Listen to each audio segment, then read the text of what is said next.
हाँ जी bro. So welcome है आपका मेरे चैनल आई गुरविंदर में। सो आज हम बीबीए सीरीज की क्लास 2 कंटिन्यू करेंगे। सो अगर आपको लास्ट टाइम हमने सीखा था कि हम मॉड्यूल तक पहुंच गए थे कि मॉड्यूल कैसे ऐड करते हैं। अब हम उसके आगे करेंगे कि अगर हमें मॉड्यूल का नाम चेंज करना, क्योंकि हो सकता है आप एक कोड किसी किसी और चीज़ के लिए बनाओ और दूसरा कोड जो है वो किसी और चीज़ के लिए बनाओ।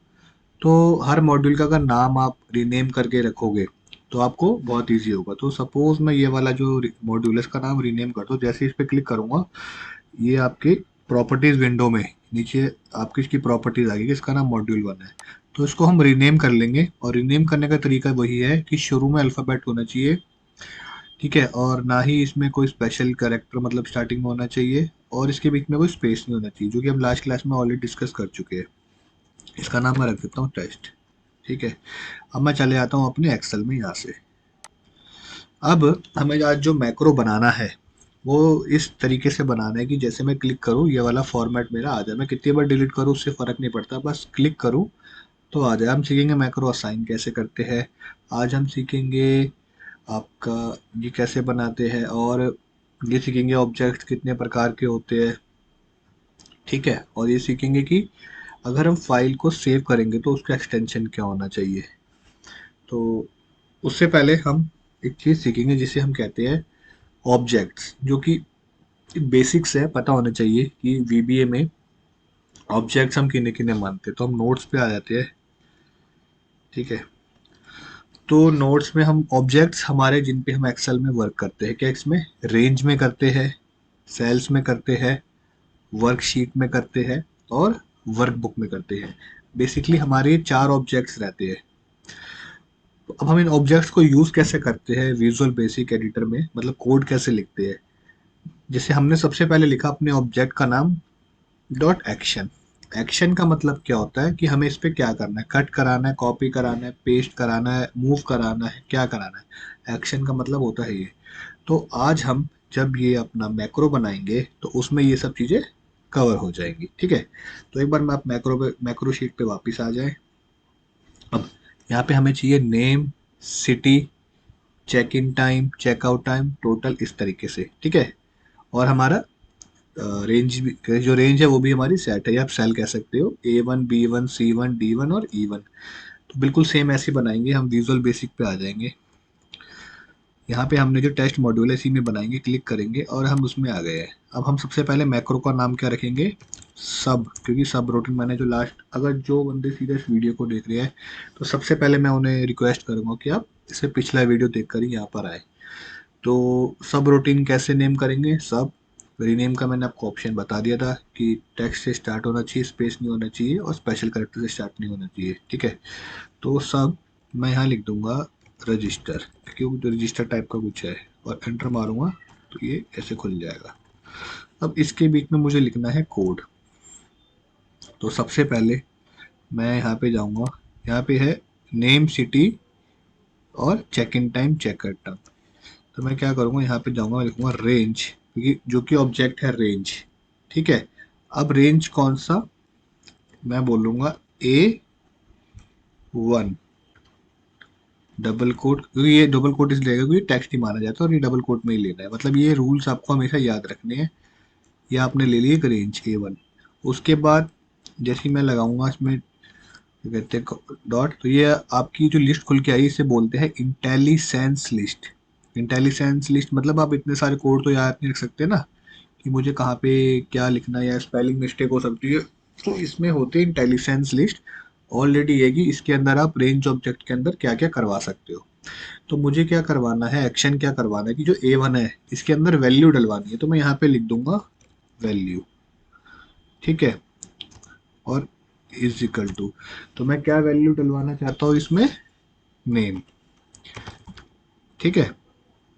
उसी तरीके से मैं इसे कॉपी कर लूँगा, paste, paste, paste and paste. A1 में मैंने डलवा दिया नेम, उसके बाद B1, उसके बाद आपका C1, उसके बाद आपका D1 एंड E1। अब इन सब की वैल्यू को मुझे क्या करना है, चेंज। तो मैं एक बार देख लूँगा यहाँ पे जाके क्या क्या है, city, check in time, checkout time and total amount. City, check in time,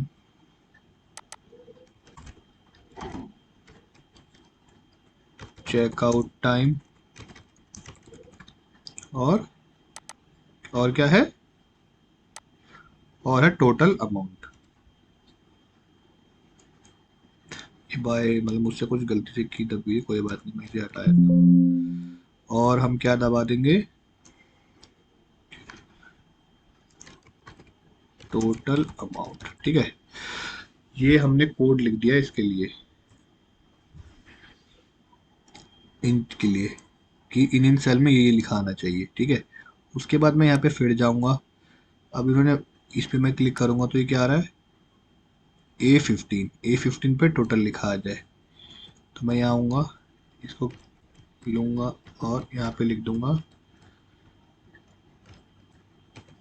A15 में लिखा आना चाहिए टोटल। ठीक है, उसके बाद ये मैंने जो है इनके आउटपुट्स लिखवा लिए। अब उसके बाद मुझे क्या करना है, इसमें जो है,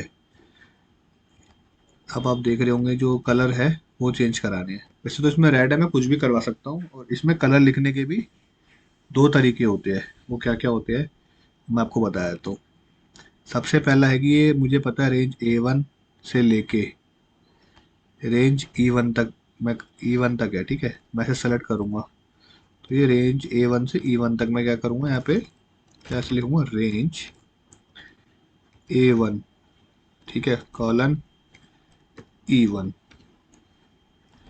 A1 से E1 डॉट, अब मैं लिखूँगा इंटीरियर मतलब अंदर का, dot colour is equal to VB red. ठीक है, उसके बाद मैं लिखूँगा, सेम इसको कॉपी कर लूँगा तो इंटीरियर कलर हो गया। उसके बाद मैं लिखूँगा इंटीरियर की जगह, बस यहाँ पे हटा ही देता हूँ पहले पूरा ही, यहाँ लिख दो dot font dot colour is equal to VB white. VB मतलब विजुअल बेसिक के कलर के कोड, मतलब विजुअल बेसिक एक तरीके से, और वाइट कलर का नाम हो गया। ठीक है, तो मैंने क्या करा, ये इस तरीके से लिखवा दिया है। फिर टोटल के लिए भी मैं यही करूँगा, है ना। तो मैं ये टोटल वाला ऊपर से कॉपी कर लेता हूँ और यहाँ पे कर देता हूँ पेस्ट। और यहाँ से अगर पूरा लिखना ना हो तो यहाँ से आप कॉपी पेस्ट करा सकते हो, मैं लिख ही देता हूँ। ठीक है, dot interior dot colour is equal to VB red. और उसके बाद इसको करता हूँ कॉपी पेस्ट, यहाँ पे सिर्फ मैं लिख देता हूँ फॉन्ट। ठीक है जी, तो ये इस तरीके से हमने इसकी कलरिंग करा दी है। अब क्या बोलते हैं, जो मैंने यहाँ पे जो कलर कराया है ना, मैंने ये एक में ही कराया। मुझे यहाँ तक क्या से कहाँ तक कराना है, आखिरी सेल तक। तो E15 है तो मैं यहाँ पे E15 भी लिख दूंगा, कॉलन E15 कॉलन E15। ठीक है, और यहाँ मैंने VB रेड दो बार लिख दिया, इसको मैं क्या कर दूंगा, VB वाइट।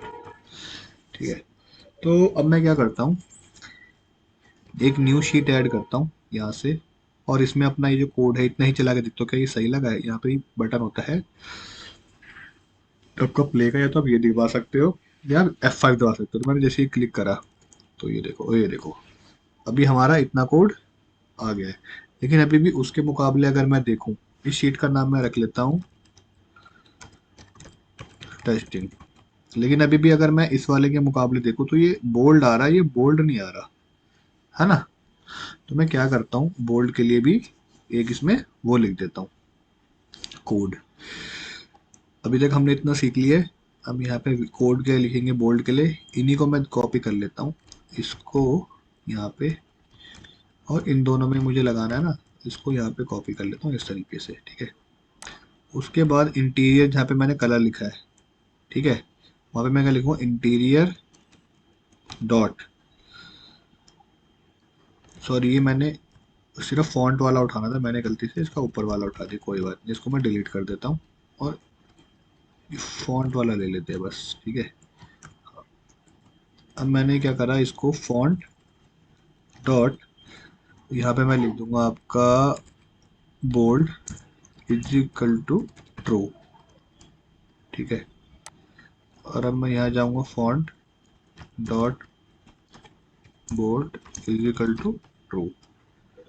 अब मैं इसको एक बार क्या बोलते हैं, यहाँ जाऊँगा फिर रन करा के देखता हूँ। ये देखो, ये अब आपको बोल्ड होके आने लग गया है। ठीक है, उसके बाद अगर हम अब इसकी फिर दोबारा अगर इसके हिसाब से वो चेक करें कि इसमें बॉर्डर भी लगा है और इसमें एक फार्मूला भी लगा हुआ है, चलिए फार्मूला भी इसमें खुद ही लग कर आए। ठीक है, तो मैं फिर अपने वाले यहाँ पे जाऊँगा जिसमें मैं बना रहा हूँ। इसमें मैं सबसे पहले क्या करूँगा, बॉर्डर लगाता हूँ। ठीक है, तो ये मेरा जो रेंज है ये कहाँ से कहाँ तक है, A1 से, और आखिरी ख़त्म कहाँ पे है, E15 में, है ना। तो मैं क्या करूँगा, रेंज A1 से लेकर E15 तक। ठीक है, इसमें मैं ले लूँगा आपका borders line styles is equal to Excel continuous. अब इसमें फिर दोबारा मैं चला के देखता हूँ एक बार। ठीक है, जैसे मैंने चलाया ये देखो, ये आपका बॉर्डर लग के आ गया है ना। तो ये भी आप कर सकते हो। उसके बाद अभी भी मैं इसमें देखूं कमी, तो यहाँ पे अगर मैं देखूं, यहाँ पे ये मर्ज है, यहाँ पे इसके बाद एक लास्ट वाला अनमर्ज है, और हमारे वाले में क्या है, लास्ट वाले का ये वाले को भी हमें मर्ज करना पड़ेगा। तो मुझे कहाँ से कहाँ तक मर्ज कराना है, A15 से लेके D15 तक मुझे कराना है मर्ज। तो मैं यहाँ पे कोड लिख दूंगा, रेंज A15 से D15 तक डॉट मर्ज और इज इक्वल टू ट्रू। अब इसको चला के फिर देखते हैं एक बार। तो ये मुझे क्या बता रहा है अभी कि ये जो है इसमें कुछ एरर है। ठीक है, तो मैं क्या करूँगा, कोई दिक्कत नहीं, मैं इसको बस इतना ही चला के देखता हूँ। ये देखो, ये मेरा मर्ज होके आ रहा है। ठीक है, ये मेरा मर्ज हो गया, और ये मेरा इस तरह। मुझे यहाँ पे क्या लगाना है, एक फॉर्मूला भी लगाना है। ठीक है, तो फॉर्मूला हम कैसे लगा सकते हैं वो मैं बताया था आपको। ये क्या, सेल का क्या एड्रेस है, E15। तो मैं यहाँ पे लगाऊंगा range E15 dot formula is equal to, उसके अंदर लगाऊंगा मैं ये डबल कोट में, इज इक्वल टू सम। और भी तरीके हैं लगाने के, पर अभी हम बेसिक से सीख रहे हैं, तो अभी हम ऐसे इतना कोड लिखना सीख रहे हैं, तो इतना लगाएंगे। ठीक है, तो ये अपना ब्रैकेट ओपन करेंगे। उसके बाद हम कहाँ से कहाँ तक फॉर्मूला लगा रहे हैं, E2 से लेके E14 तक। तो मैं यहाँ पे लगाऊंगा E2 से लेके E14 तक, ब्रैकेट बंद, और इस तरीके से। और इसके बाद मैं क्या करूँगा, इसे प्ले कर दूंगा। तो आप देखोगे यहाँ पे फॉर्मूला लग के आ गया है। ठीक है, तो अगर मैं इसमें मान लो कोई वैल्यू लिखूंगा तो ये भी प्लस होती रहेगी साथ साथ। तो ये हमारा टेस्टिंग बिल्कुल ठीक चल रहा है। मैं इसे हटा दूंगा। अब उसके बाद हम क्या करेंगे, ये आप देख रहे होगे उसमें जो थे बिल्कुल सही होके नाम आ रहे थे, लेकिन हमारे इसमें क्या हो रहा है अभी, मतलब सही नहीं है। क्या बोलते हैं, कोलैप्स से होके आ रहा है। थोड़े बड़े कराना है, एक्सपेंड कराना। तो हम इसमें एक कोड और लिख देंगे कि अब हम कॉलम फिट्स के लिए क्या करेंगे, यहाँ लिख देंगे कॉलम्स डॉट ऑटो फिट। उसके बाद हम ये कोड रन करेंगे, तो ये देखिए आपके कॉलम ऑटो फिट हो जाएंगे। तो अगर मैं इस वाले कोड से मैं क्या करूँगा, आपको असाइन करके दिखाऊंगा असाइन कैसे होता है। तो जो आपका कोड है वो असाइन, अभी हम होता है शेप्स पे होता है, या डेवलपर मोड में आप जाएंगे, यहाँ पे बहुत सारे बटन्स होते हैं, इनमें भी होता है। लेकिन अभी हम इनमें ना सीख के सिर्फ सीखेंगे किसमें, शेप्स में। तो मैं यहाँ से कोई भी शेप ले लेता हूँ। सपोज करो ये मैंने ली, और इसमें लिख देता हूँ रन मैक्रो। ठीक है, और इसको मैं इसका साइज बड़ा कर देता हूँ, सिलेक्ट करके मिडल में ले आता हूँ। और मैं इसके ऊपर जाके राइट क्लिक जैसे करूँगा, यहाँ पर आ जाएगा असाइन मैक्रो। और ये वाला जो मैक्रो मैंने बनाया रजिस्टर के नाम से, वही जो मतलब आपको जोन सा असाइन करना है, मैंने बनाया रजिस्टर के नाम से। तो मैं रजिस्टर पे क्लिक करूँगा और कर दूंगा ओके। ठीक है, अब इस बटन को मैं क्या करूँगा, यहाँ पे ये मूव कर लूँगा ताकि आपको अच्छा एग्जांपल दे पाऊँ। अब मैं इसको मान लो क्लिक कर लेता हूँ, ये मेरा डेली का काम है, रिपीटेड काम है, बार बार मैं करता हूँ। मैं इसको हटा दूंगा यहाँ से, मैंने डिलीट कर दिया। अब देखो मुझे दोबारा बनाने में थोड़ा टाइम लगेगा, लेकिन अगर मैंने एक बार मैक्रो को थ्रू बना लिया, मेरे को बस इस पे से क्लिक करना है, देखो कितनी देर में बन के आ गया, विद इन सेकेंड्स बन के आ गया आप पे, है ना। उसके बाद मैं इसको अगर फिर से डिलीट कराता हूँ, सपोज करो यहाँ जाता हूँ और मैं इसे क्लियर कर देता हूँ। ठीक है, अब मुझे ये डेली, मतलब ये मेरा सुबह का डेली का काम है ऑफिस का, कि मुझे इसे बनाना होता है। तो पहले मैंने क्लियर करा लिया, मैं क्लिक करूंगा रन मैक्रो, तो ये देखो मेरा मैक्रो फिर बन के आ गया है। ठीक है, तो आज हमने सीखा ये बेसिक सा मैक्रो बनाना, लेकिन ये बहुत यूज़फुल है, आपको बहुत काम आएगा। और अगर आपके बेसिक्स क्लियर है तो ही आप देखो मैक्रो में जब भी काम कर सकते हो जब आपके बेसिक्स क्लियर है। तो आज हमने सीखा रेंज ऑब्जेक्ट में हम कैसे वर्क करते हैं। ठीक है, इसमें कलर कैसे भरते हैं, डाटा कैसे भरते हैं, बॉर्डर कैसे लगाते हैं, मर्ज कैसे करते हैं, फॉर्मूला कैसे लगाते हैं, एंड कॉलम्स को ऑटो फिट करते हैं कैसे करते हैं। ठीक है ना। अब हम लास्ट में सिर्फ एक चीज़ सीखेंगे, फाइल को किस एक्सटेंशन में सेव करते हैं, है ना। तो फाइल में को जो हम नोट्स में ले लेता हूँ मैं, ये फाइल का जो एक्सेल का जो नॉर्मल जो हमारा एक्सटेंशन रहता है 2007 के बाद वो रहता है dot X L S x. ठीक है, इसमें नॉर्मल वर्कबुक काम करती है, लेकिन अगर आपको मैक्रो वाली वर्कबुक में फाइल सेव करनी है तो किस एक्सटेंशन में होगी वो, dot X L S M. अगर जब तक इस फॉर्मेट में सेव नहीं होगी तो आपकी वर्कबुक में मैक्रो नहीं चलेगा। तो हम कैसे सेव करेंगे, मैं कहता हूँ कंट्रोल एस। ठीक है, इसमें उसके बाद मैं यहाँ पे कर दूंगा डेस्कटॉप। डेस्कटॉप के बाद यहाँ पे मैं फाइल का जो देखो उसने खुद ही पकड़ लेगी, मैं एक्सेल एस एम में सेव करना है मुझे, और मैंने कर दिया इसे मैक्रो फाइल। ठीक है, और मैं इसे कर दूंगा सेव।